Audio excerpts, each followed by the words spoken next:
El déficit del Estado es la diferencia entre los ingresos públicos y los gastos públicos. Es decir, el Estado, para mantener su actividad productiva, como cualquier familia, necesita mantener un ingreso y va a tener unos gastos. Si el Estado gasta más de lo que ingresa, se produce déficit. Cuando se produce el déficit público, ese déficit público, como cualquier familia, tiene que ser cubierto. Es decir, cuando yo llego a final de mes y me encuentro que he ingresado 100 y he gastado 120, tengo ahí 20 que no sé cómo financiar. En el caso del Estado tiene tres vías, que sería, uno, incrementar los impuestos y bajar los gastos, es decir, proceder a un reajuste, pero dos vías inmediatas, que es endeudarse. Se puede endeudar de dos maneras, yendo a una institución financiera a pedir un préstamo, como haríamos cualquiera de nosotros, o emitiendo títulos públicos. Ir a los mercados financieros y decirle, oiga usted, présteme tanto dinero, que yo necesito este dinero y les garantizo que a la vuelta de determinado tiempo les devuelvo ese dinero. Cuando una economía no crece, sus ingresos se reducen. Pedir prestado a los grandes bancos y fondos financieros es un juego de alto riesgo. Los dados pueden estar trucados y la deuda puede convertirse en un problema.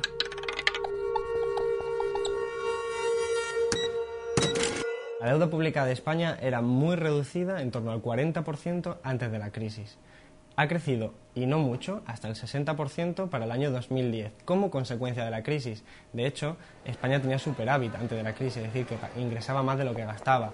Se dice que es una crisis de deuda pública, pero sin embargo, el nivel de esta deuda en España, en torno al 60%, es muy inferior al de Alemania, Francia y sobre todo Italia o Grecia. Realmente no hay una crisis de deuda pública, lo que sí hay es una crisis de deuda privada, porque precisamente por el modelo de crecimiento español, la deuda española, tanto en empresas como en hogares, se ha disparado y eso pone en riesgo al sistema en su conjunto. Si la confianza es alta en España, el tipo de interés será bajito, porque los inversores te pedirán poco. Si hay poca confianza, los inversores te pedirán un 7, un 8%. Pues la confianza depende de lo que se llama comportamiento de rebaño. Lo que hace es que si hay rumores, el simple hecho de que diga un gran fondo de inversión gestionado por multimillonarios, que se suponga que son gente que hace buenas estrategias financieras para ganar dinero, pues si ese fondo de inversión lanza el rumor de que España o Grecia van a quebrar y venden inmediatamente todos sus títulos de deuda pública, el resto de fondos de inversión, sea verdad o no, lo van a vender también. Entonces se produce un colapso de la deuda pública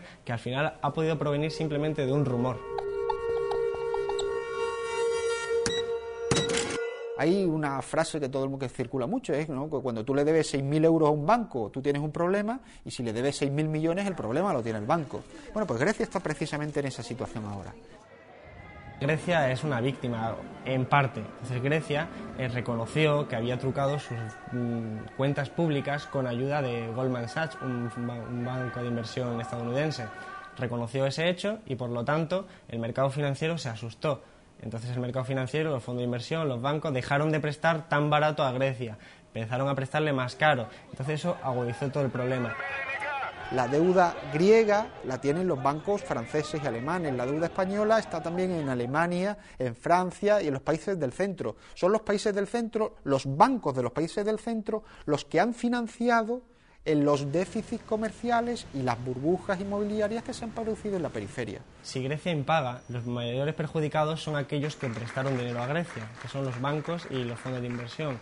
Entonces, si el rescate se está haciendo para eso, para que eso no suceda, para que esos bancos no tengan que anotar millones de pérdidas por préstamos incobrados. En ese caso, lo que se ha hecho la Unión Europea ha sido prestarle dinero a Grecia a tipos de interés muy altos, a diferencia de cómo se le prestó a los bancos al principio de la crisis y cómo se le está prestando ahora, pero además con condiciones de austeridad que hacen que Grecia tenga mucho más difícil salir de la crisis. De modo que no deberíamos llamarles rescates a los países, porque a los países no se les está rescatando, al contrario, a los países se les está imponiendo unas políticas que significan regresión social, porque es una pérdida del estado del bienestar, de la educación pública, sanidad pública, etc. Recortes, planes de ajuste, miedo al contagio, al efecto dominó y una lluvia de reproches. La falta de solidaridad apaga la llama de Europa. Se ahonda la división entre el norte, que presume de ahorro y disciplina fiscal, y el sur, acusado de descontrol y despilfarro. Hay una correlación directa entre la situación económica del país y la situación de enfermedades y patológicas de los ciudadanos. La crisis y el desempleo afecta no solo a la autoestima y a la capacidad económica, sino que afecta a la propia salud de los ciudadanos. Estamos creando sociedades enfermas, estresadas, angustiadas.